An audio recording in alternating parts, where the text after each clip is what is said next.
Dear students, in this module, we are going to learn about social cognition. Much of our daily decisions, routines and actions are governed by social factors. For example, we feel guilty when we hurt someone's feelings and quickly act to restore our erroneous actions. We may purchase a cup of coffee for our colleague when we know they are having a bad day. We may stop and console someone who just fell down their stairs and are in pain. Collectively, the ability to form and sustain interpersonal relationships and thus interact with others in a socially acceptable manner is governed by social cognition. To have clear understanding on social cognition, in this session, we will have discussions on the concept of social cognition, social perception, social goals, personal control and social competence. The first one, what is social cognition? According to American Psychological Association APA, social cognition is how people perceive, think about, interpret, categorize and judge their own social behaviors and those of others. According to Barron, social cognition refers to the manner in which we interpret, analyze, remember and use information about social world. The study of the mental processes involved in perceiving, remembering, thinking and attending to other people in our social world. The reasons we attend to certain information about the social world, how it is stored in memory and how it is used to interact with other people. Examples of social cognition. Imagine that you are getting ready to go on a blind date. Not only do you worry about the impression and signals that you are sending to the other person, but you are also concerned with interpreting the signals given by your date. Questions you might ask that includes, how do you form an impression of this person? What meaning do you read into the other person's behavior? How do you attribute their actions? This is just one example of how social cognition influences a single social interaction, but you can probably think of many more examples from your daily life. We spend a considerable portion of every day interacting with others. This will help to understand how we feel, think and behave in social situations. Why social cognition is important?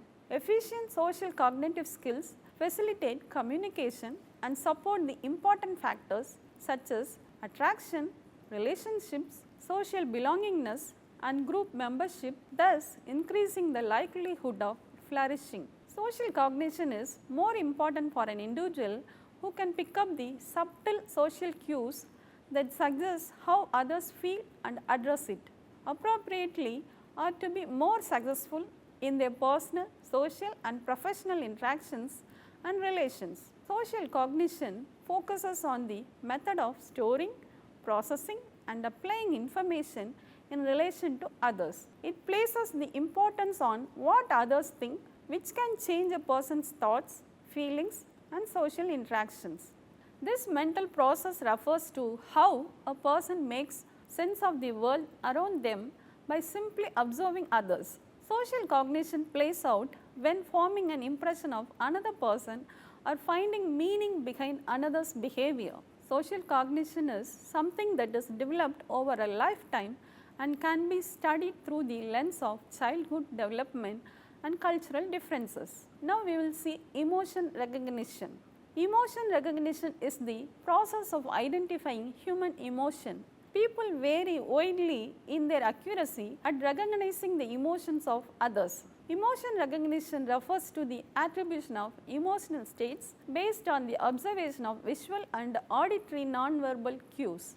Nonverbal cues include facial, vocal, postural and gestural cues displayed by a sender, that is, a person displaying an emotional reaction. With the emotion recognition system, we can detect the emotions of a person through their facial expressions. Detected emotions can fall into any of the 6 main data of emotions, that is, happiness, sadness, fear, surprise, disgust and anger. For example, a smile on a person can be easily identified by all as happiness. Emotional facial expressions serve a communicatory function, eliciting information from the communicator, that is the creator of the expression, to the observer. Example, the one to provoke the expression. Fearfulness and sadness discourage the associated actions, whereas happiness increases the probability of the occurrence of the action. Disgusted expressions indicate aversive information, but often pertaining to food or taste. Furthermore, expressions of anger or embarrassment modulate current behaviors or actions, especially in social situations involving hierarchy interactions. Example, a situation between a teacher and a student. Thus, the inability to recognize and process emotional facial expressions appropriately and accurately could potentially lead to failures in developing and maintaining healthy social relationships. Poor emotion recognition abilities are related to lower quality of life. Deficits in recognizing distress cues, including fear and sadness, are associated with the presence of antisocial behavior. In contrast, the ability to recognize emotions accurately has been associated with engagement of pro-social behavior. As with emotion recognition, empathy is an appropriate social behavior and important to social functioning.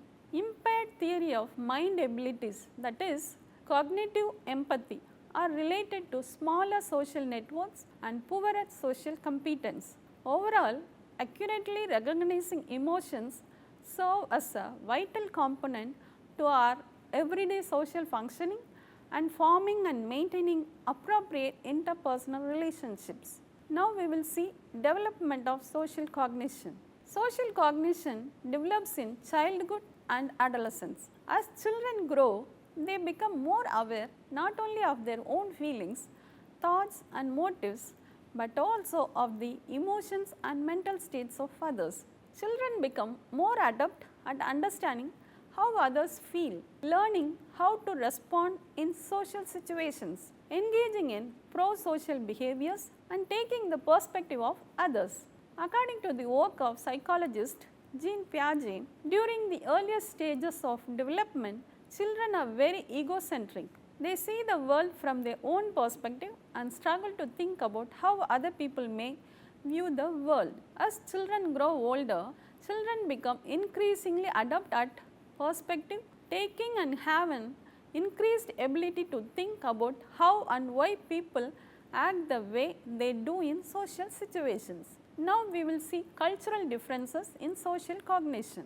Cultural differences play an important role in social cognition. Each person brings a unique background of experiences, knowledge, social influences, feelings and cultural variations. Interpreting the social situation by an individual can be affected on the collective cultural influences. The same social behavior in one cultural setting might have a very different meaning and interpretation if it were to occur or be observed in another culture. As people interpret behavior, extract meaning from the interaction and then act based upon their beliefs about the situation. They are then further reinforcing and reproducing the cultural norms that influence their social cognitions. Now we will see the theory of mind. One of the most important developments in the early emergence of social cognition is the growth of theory of mind. The theory of mind refers to a person's ability to understand and think about the mental states of other people.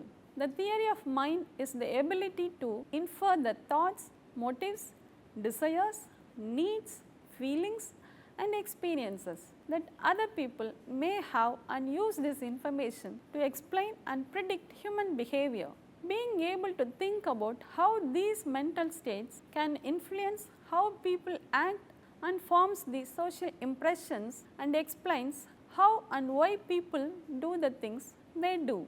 Next we will see schema. Another important topic in social cognition is the concept of social schemas. Social schemas refer to people's mental representations of social patterns and norms. These representations can include information about societal roles, and the expectations of different individuals within a group. Our social interactions are largely guided by our expectations regarding the people involved in the interactions, roles played by them in a specific situations, norms guiding behaviors of people involved in the interaction, and the likely events and actions in the situation. Such expectations originate from our previous experiences and knowledge of people, roles, norms and events of similar kinds. Social psychologists refer it as schemas. Schemas are defined as cognitive structures containing broader expectations and knowledge of the social world that help us systematically organize social information. Schemas contain not only some precise and explicit illustrations, they also include our inferences and assumptions about of the persons, events, situations, etc. Schemas help us to predict the likely behaviors of people occupying specific roles in a social interaction and sequence of actions in a particular social event.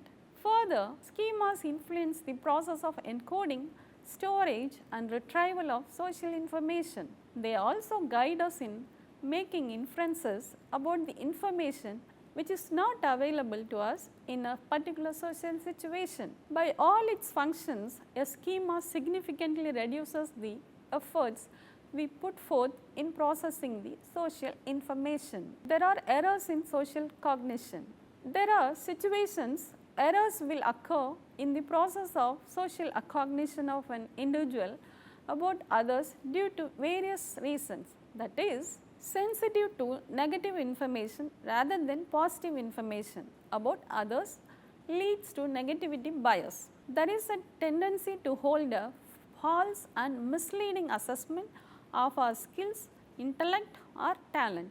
In short, it is a egotistical belief that we were better than we actually are, which is said to be overconfidence bias. A mistaken belief that our chances of experiencing negative events are lower and our chances of experiencing positive events are higher than those of our peers is considered as optimistic bias. Specific sources of errors caused by situations. Counterfactual thinking, that the human tendency to create the possible alternatives to life events that has already occurred, something that is contrary to what actually happened. The next one is thought suppression, that means efforts to prevent certain thoughts from entering our minds. Magical thinking, that is thinking involves assumptions that do not follow a rationale. Terror management, that means thinking about unsettling outcomes of imaginary or real threats. The next section we will see social perception. Social perception refers to identifying and utilizing social cues to make judgments about social roles, rules, relationships, contexts or characteristics of others. Example, trustworthiness. Facial expressions, tone of voice, hand gestures and body position or movement are a few examples of ways people communicate without words. A real world example of social perception understands that others disagree with what one said when one sees them roll their eyes. Another example, there is one girl in the college. She was very popular among boys but was a subject of jealousy of girls because boys used to always follow her and she was constantly interacting with them. One day, when the other girls are asked the reason, what is that this girl has got, the girls unanimously express that she has the knack of talking to boys. The way she looks at them, smiles, her posture, her mannerisms give boys a clue that she is ready for friendship. Social perception is the processes through which we seek to understand other persons because other people play such important roles in our life. We engage in this process very often and devote a lot of effort in trying to figure out what makes people tick. Why some people is socially popular and others are not. Sometimes their efforts to impress others work, but also we often make errors in our efforts to understand them. Now we will see the mechanisms of social perception.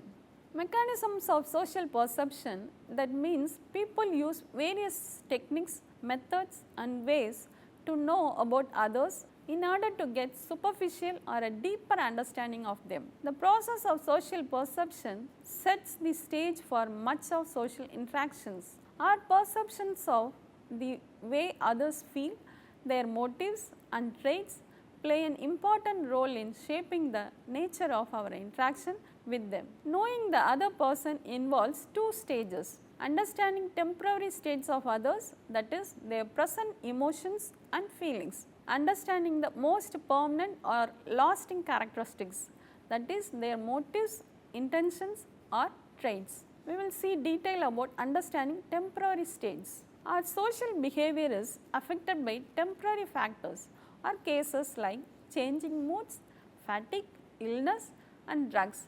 All these can influence the way in which we think and behave. For example, the teacher used to behave in such a peculiar way, later realized by others that it was because she was used to take a strong drug for her illness. Because such temporary factors exert influence on social behaviors and thoughts. We try to find out how others are feeling. How do we go about this process of understanding? If we attempt to ask the people how they are feeling, we may not get genuine answers and people may look at us in a suspicious manner. So, the next best alternative and a less direct method for gathering information about others is to give careful attention on their body language and other non-verbal cues provided by changes in their facial expressions, eye contact, posture, body movement. As noted by Deplo, such non-verbal behavior is relatively irresistible or difficult to control, so that even when others try to conceal their inner feelings from us, these non-verbal cues often leak out real feelings in many subtle ways, especially the people close to the person would understand. The information conveyed by such cues and our efforts to interpret this are often described as non-verbal communication. It is the language of facial expressions, eye contact, tone and posture, that is body language. 5 basic channels of non-verbal communication. All of us are aware that we act differently when we are happy or when we are sad. People tend to behave differently when experiencing different emotional states. Let us see the 5 basic channels. The first one, facial expressions; second one, eye contact; the third one, body language; the fourth one, body movements; and the fifth one, touching and proxemics. The first one, facial expression. More than 2000 years ago, the Roman orator Cicero stated that the face is the image of the soul. By this, he meant that human feelings and emotions are often reflected in the face. The second one, eye contact. Our eyes are windows of soul. If someone is talking to you and is staring at you constantly, you will feel uncomfortable. Also, when someone does not maintain eye contact, you may feel that the person is hiding something. Similarly, you may be in an uncomfortable position when you had a conversation with someone wearing very dark glasses. Human eyes are indeed a very powerful cue in reflecting our feelings, and we do often learn much about other feelings from their eyes. While a high level of eye contact with others is usually interpreted as a sign of liking or positive feelings, a stare is often interpreted as a sign of anger or hostility, and many people find these nonverbal cues very disturbing. The third one, body language, that is gestures, postures and movement. Our emotions are always accompanied by physiological arousal and changes. For example, when you are angry, your face becomes red.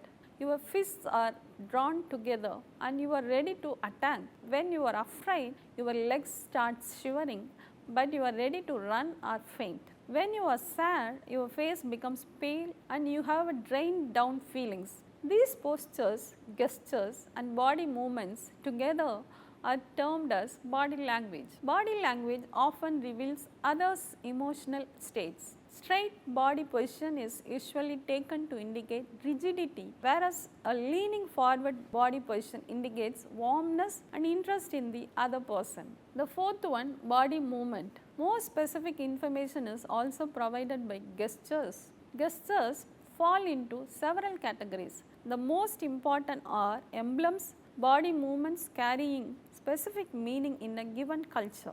These movements have clear and definite meaning in one culture, but in other culture it may not have same meaning. People have to be careful with their gestures while traveling in different cultures, as you might offend others without meaning to do so. The fifth one, touching and proxemics. The nature of the physical contact and the context it occurs give various meanings. When touching is considered appropriate, it often produces positive reactions in the person being touched. One acceptable way is in which people in many different cultures touch strangers by handshake. Handshake reveals much about others, that is, person's personality traits. It shows assertiveness, humbleness, submissiveness, etc. A practical applicability of these nonverbal cues is recognizing deception or lie detection. When people lie, subtle changes often occur in their facial expressions, body posture or movements. Nonverbal cues of deception, that is, inappropriate eye contact such as staring or limited blinking may indicate dishonesty. Odd eye movements such as looking down or looking to the left or the right frequently have been associated with dishonesty. Excessive blinking can indicate anxiety, which often pairs with lying. Non-verbal aspect of speech, that is, pitch of voice rises, speak in a more hesitating manner. Facial expression, exaggerated facial expressions, more smile or broad smile. Micro expression, facial expressions that occur within a fraction of a second. This involuntary notional leakage exposes a person's true emotions, and couple in a person who is properly controlling their facial expressions, that is hiding deception but are not looking you in the eyes, which signifies deceptions. Next we will see the section on social goals. Social goals can be described as the goals that connect an individual or group to their immediate world, to make an impact, to create values, to affect lives, to provide or preserve social amenities or infrastructure, to solve social problems and or to protect the natural environment. Importance of social goals. Setting and pursuing social goals can remind you that you are an important stakeholder in the overall development of society. Below are some of the reasons you should set social goals and get involved. The first one, it is to touch lives. There are many disadvantaged people around the world who also have great potential. Feeding the poor and educating the underprivileged, you are touching lives and transforming destinies. To find the true passion. Social goals can indeed help you find your true passion. By getting involved in some social responsibilities, you might be able to find your true passion, something to live the rest of your life for. To stay motivated, meeting social needs and achieving social goals can also be a source of motivation that can boost your performance in other areas of your life. Getting involved and achieving results can be a source of motivation that can spill over to your career. To boost your public image, while carrying out the honest duties of touching lives and meeting needs, there is a chance that you will begin to get some recognition for what you are doing, and this can boost your public image. You will also get to meet a lot of people and grow your network in your social pursuits. Thus, social goals improve the individual to have better understanding of the social world. The next section we will see personal control. Personal control refers to the perceived ability to significantly alter events. A high personal control corresponds to a belief that one can change the course of events, whereas a low personal control represents the lack of such belief. Individual differences in personal control. A high level of self-efficacy would mean that the person strongly believes that he or she is capable of achieving a goal. People also differ in their desire for obtaining personal control. People with high desirability of control have a strong desire to possess control. It is different than perceived control, as someone might have a desire for control even when he or she has a low level of perceived control at the time. Individuals have trait level differences in their self-efficacy and desirability of control. Socio-demographic correlates of personal control, that is, certain demographic differences predict the level of personal control. Males and highly educated people were found to have more perceived control, although there are mixed findings regarding the age differences. It has been generally accepted that perceived control peaks at middle age and starts to decrease at older ages. Effects of personal control, that is, having a sense of personal control in life has important effects. Low level of control undermines psychological well-being, and it is associated with high levels of depression, stress and anxiety. Lack of control also deteriorates physical health. People without sense of control are more likely to experience worsening of physical functioning, suffer from cardiovascular diseases and have a lower life expectancy. To conclude, individuals differ in their sense of personal control. Certain socio-demographic variables including gender, age, educational level and cultural background affect how much one feels in control. The next section we will see social competence. The concept of social competence, the development of a positive and supportive relationship with different types of people. Example, parents, siblings, relatives, peers, teachers and other adults is an important adaptation skill that children and adolescents must acquire in order to live happily in our society. Social competence is defined as the ability to handle social interactions effectively. In other words, social competence refers to getting along well with others, being able to form and maintain close relationships and responding in adaptive ways in social settings. Given the complexity of social interactions, social competence is the product of a wide range of cognitive abilities, emotional processes, behavioral skills, social awareness and personal and cultural values related to interpersonal relationships. Next we will see why is social competence important.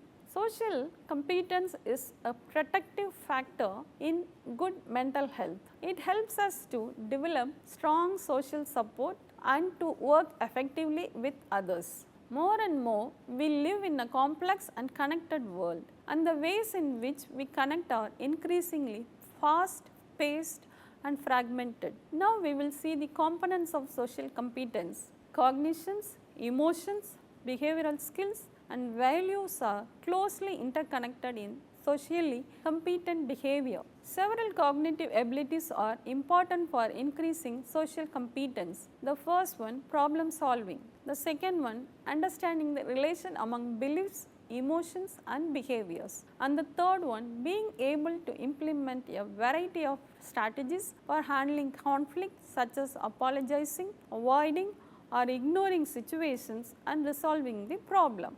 Emotional processes related to social competence includes 1.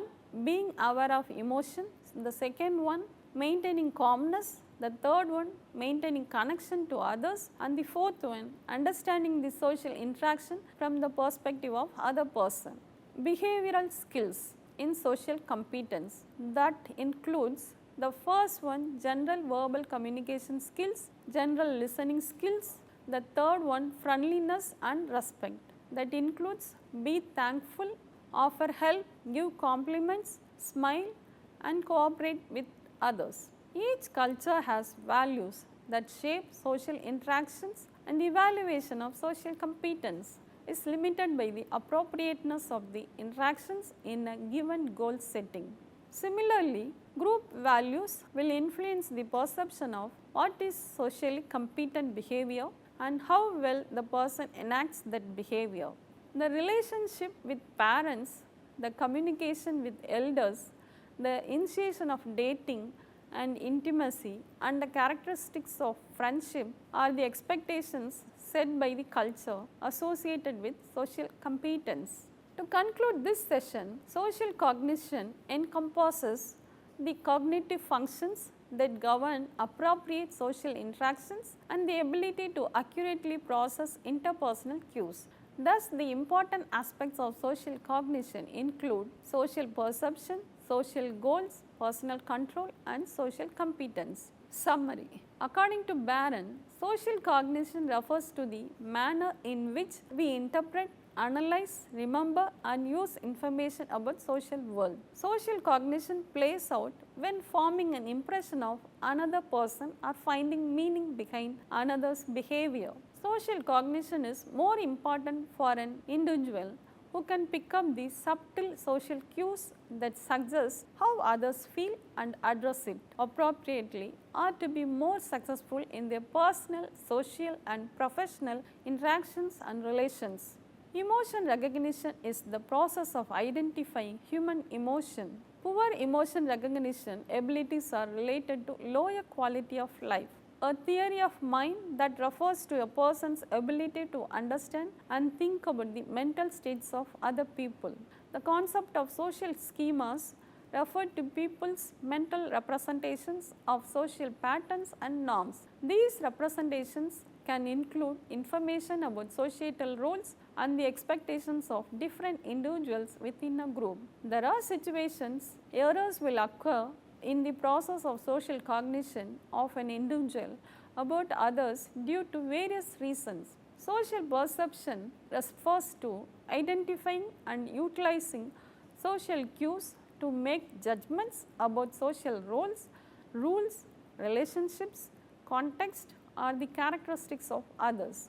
Example, trustworthiness. 5 basic channels of non-verbal communications are facial expressions, eye contact, body language, body movements, and touching and proxemics. Social goals can be described as the goals that connect an individual or group to their immediate world.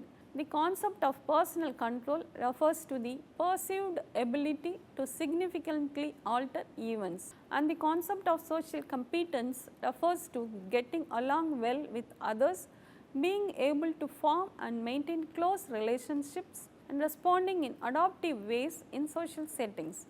Thus, social cognition, social perception, social goals, personal control, and social competence are the important aspects are covered in this session. I hope you might have been understood this session clearly. Thank you.